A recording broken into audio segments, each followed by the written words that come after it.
महाराज जी, मैंने सुना है कि हमें हर किसी के पैर नहीं छूने चाहिए, किंतु मैं गृहस्थ जीवन में हूँ तो मुझे अपने से बड़े सभी के पैर छूने होते हैं, लेकिन मैं पैर छूकर तुरंत हाथ धो लेती हूँ। तो क्या महाराज जी, मैंने जो पुण्य पैर छूकर कमाए उसे हाथ धोकर नष्ट कर दिया? ले ऐसे हाथ धो के लेने, हाथ तो धो ही लेना चाहिए। श्री जी की सेवा करनी, ठाकुर सेवा करनी है तो चरण छूना तो एक सबकी मर्यादा है, और चरणों में भगवान का वास है, इसीलिए किसी के मस्तक नहीं छुए जाते, चरण छुए जाते, चाहे कोई भी हो।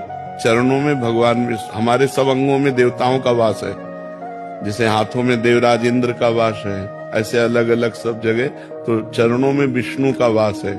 इसलिए हम भगवत भाव से जब छुए, किसी के भी छुए तो भगवत भाव से छुए। अब चूंकि सेवा में जाना है तो वो हाथ कहीं और न छू जाए, इसलिए हम धो लेते हैं। उसमें पुण्य नाश नहीं होते। हम ठाकुर सेवा, हम इसलिए नहीं धो रहे कि उनको छुआ, हम इसलिए धो रहे हैं कि हमें ठाकुर सेवा करनी है, हमें और सेवाएं करनी है, जिससे चरण छुए हुए हाथों से हम वो सेवा नहीं कर सकते।